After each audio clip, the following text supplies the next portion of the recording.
जय श्री कृष्ण विद्यार्थी मित्रों, निर्मदा पब्लिक स्कूल तरफથી આપ સૌનું હાર્દિક સ્વાગત કરું છું। આજે આપણે ધોરણ 7 વિષય હિન્દી જોવાના છીએ। એમાં આપણે આપણો પાઠ 4 કથની और करनी જે નિબંધ છે એ આપણે આજે સમજવાના છીએ। એટલે નિબંધ એટલે કે પાઠ જે આપણો છે એ નિબંધ પ્રકારનો એક પ્રકાર એનો છે નિબંધ, બરોબર। એટલે આજે આપણે પાઠની થોડીક સમજૂતી હું તમને આપીશ। तो तमारे अपनी जे स्कूलनी एप्लिकेशन है एमांथी आनो विडियो जोवानो छे अने वधारानी समजूती लेवानी छे अने पछी आपणे जे हूँ आई बुकने तमारा क्वेश्चन आंसर करावुं ए तमारे करवाना छे, बराबर। तो इस पाठ की कहानी इस तरह है कि कथनी और करनी यानी हम जो बोलते हैं और करते कुछ और है, इसके बारे में यहाँ बात की गई है।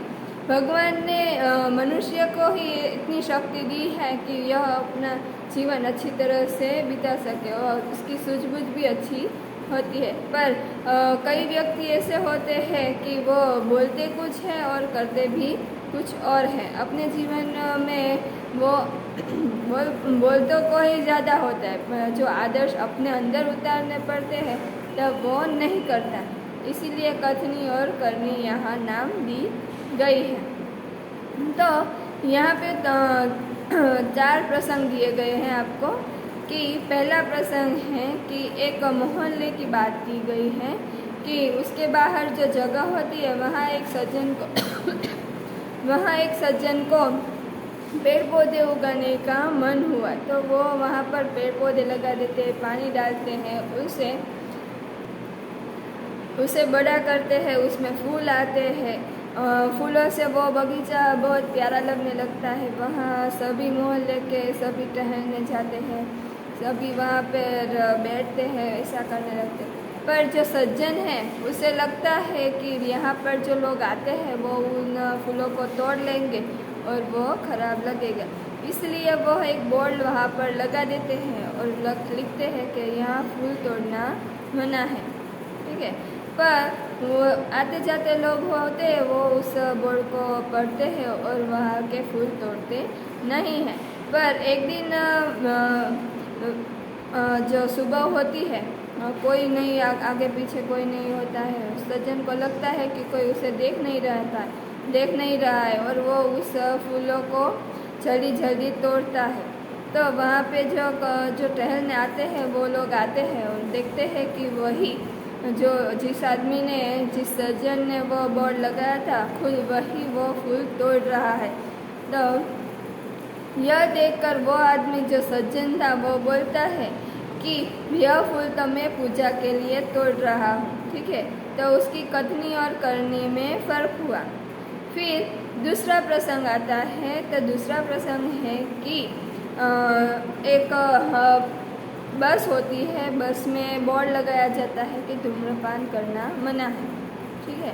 धूम्रपान यहाँ पर निषेध है, ऐसा हमें साइन बोर्ड देखने को मिलता है। जब बस की यात्रा हो रही होती है तो उसमें जो मुसाफिर होता है वो एक बीड़ी जलाता है। तो बस का जो कंडक्टर होता है वह उसे बीड़ी पीने के लिए मना करता है, कहता है कि ये धूम्रपान करना मना है।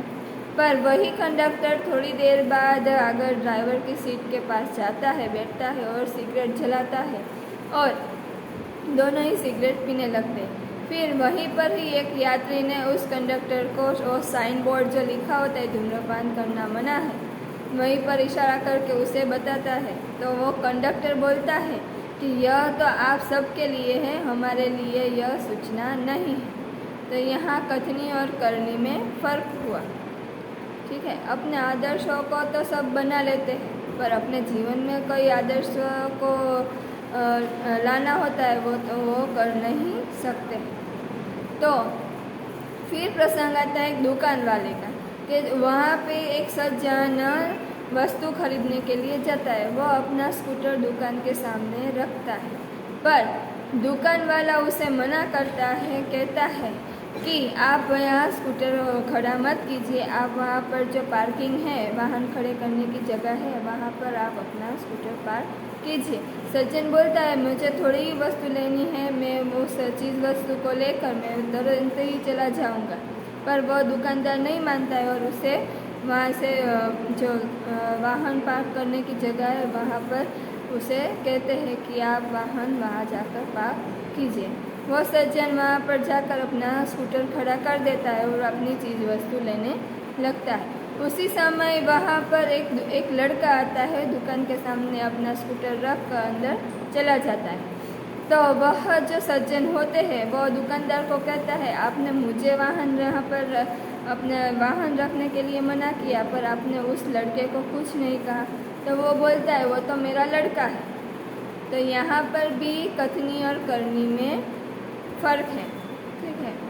अब चौथा आपका जो यहाँ पर प्रसंग दिया गया है कि एक बूढ़े दादा होते हैं, वो अपने पोते को सीख देते हैं कि हमें किसी का भी कार्य गलत नहीं करना चाहिए, हमें अच्छा ही कार्य करना चाहिए, ठीक है, ऐसा उसे सिखाते हैं। पर क्या होता है कि एक बार उसे उन्हें बिजली का या पानी का बिल भरने जाना पड़ता है। वहाँ देखता है कि बहुत लंबी लाइन है, तो वह किसी उस लाइन को देखते कोई परिचित व्यक्ति मिल जाए तो उसे एक परिचित व्यक्ति मिलता है। उसे जाकर वो कहते हैं कि ये तुम बिल घर पर ही भूल गए। वो व्यक्ति कुछ बोले ही उससे पहले वो पैसे और बिल उसके हाथ में थमा देते और साइड में जाके खड़े रह जाते हैं। वो साइड में खड़े रह जाए। बच्चा जो होता है उसके साथ बालक जो है वो कहता है, दादाजी आप लाइन में तो लगिए, आप लाइन में तो लगिए। यह बात सुनकर जो लाइन में सभी लोग होते हैं वो सब हंसने लगते। यानी जो आदर्श आपने सिखाए हैं वो आदर्श जब अपने जीवन में उतारना पड़ता है तो वो लोग नहीं कर सकते। उसी तरह एक प्रसंग और भी है कि एक घर की बात है कि दो मित्र घर में बैठे हुए हैं।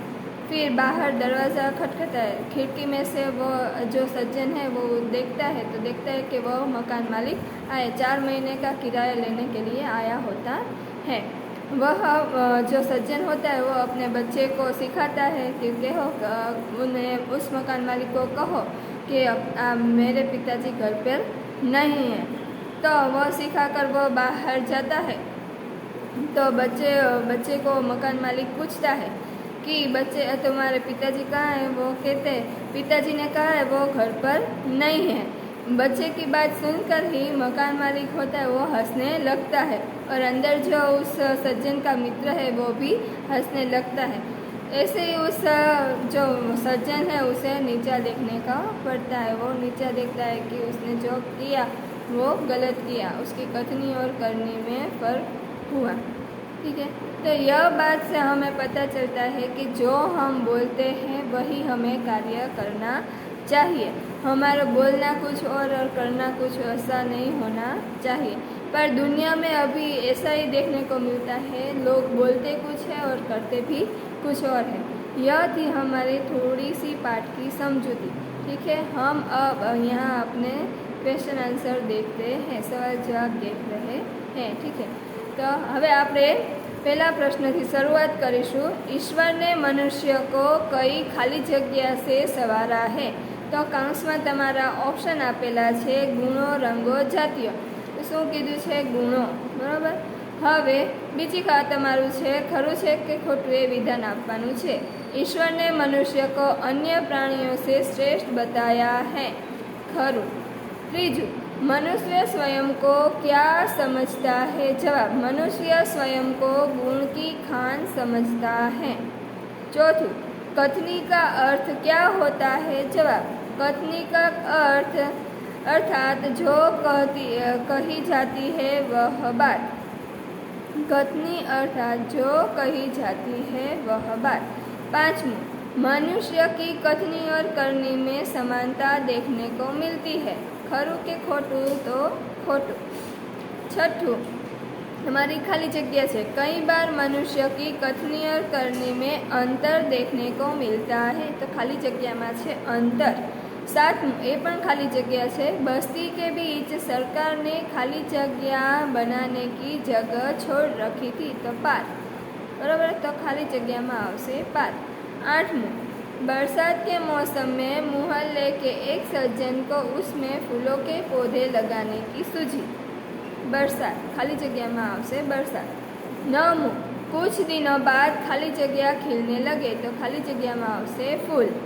10मुं, मोहल्ले के लोग पार्क में कब टहलने लगे? जवाब, मोहल्ले के लोग सुबह शाम पार्क में टहलने लगे। 11मुं, सभी को क्या अच्छा लगता है? ऑप्शन आपेला है, ए बाग, बी फूल, सी फल, डी पौधे। तो शुं आवशे? B full. 12मो प्रश्न है, फूल सबको अच्छे क्यों लगते हैं? जवाब, फूल रंग बिरंगी होते हैं, उनमें से सुगंध आती है, फूल विविध सजावट आदि के काम में आते हैं, फूलों से माला, तोरण आदि बनाए जाते हैं। अपने इन गुणों और उपयोगों के कारण फूल सबको अच्छे लगते हैं। 13वां प्रश्न है, पार्क में लोगों के आने जाने से सज्जन को क्या लगा? जवाब, पार्क में लोगों के आने जाने से सज्जन को लगा कि लोग इन फूलों को तोड़कर ले जाएंगे। 14मुं, सज्जन के पार्क में क्या टांग दिया? ऑप्शन आपेला है, ए कपड़े, बी पर्दे, सी तख्ती, डी चादर। तो सी तख्ती। 15मो है तमारो खाली जग्या है, जे 15मो प्रश्न है ये तमारी खाली जग्या है। संजन ने खाली जगह के ऊपर लिखकर टांग दिया, तो शू आवशे? तख्ती। 16मो प्रश्न है, सज्जन ने तख्ती के ऊपर क्या लिखा था? जवाब, सज्जन ने तख्ती के ऊपर लिखा था कि फूल तोड़ना मना है। सज्जन ने तख्ती के ऊपर लिखा कि फूल तोड़ना मना है। 17वां प्रश्न, अपनी शर्म मिटाने के लिए सज्जन ने क्या कहा? जवाब, अपनी शर्म मिटाने के लिए सज्जन बोले, पूजा के लिए तोड़ रहा हूँ। 18वां प्रश्न, लोगों ने बड़े सवेरे क्या देखा? जवाब, लोगों ने बड़े सवेरे सज्जन को जल्दी जल्दी फूल तोड़ते देखा। क्या देखा? लोगों ने बड़े सवेरे सज्जन को जल्दी जल्दी फूल तोड़ते देखा। ठीक है। हाँ, हवे आ जे छे ए आपणे 18 प्रश्नों जोया। आगळ आपणे पाठनी समजूती पण जोई, तो तमारे आपणा एप्लिकेशन परथी आनो विडियो जोईने आ पाठनी वधारे तमारे समजूती लेवानी छे अने पछी तमारे आ 18 प्रश्नों लखवाना छे। આપણે 18 પ્રશ્નો સુધી રાખીએ છીએ। નેક્સ્ટ વિડીયોમાં 19મા પ્રશ્નથી શરૂ કરીશું। Okay, thank you.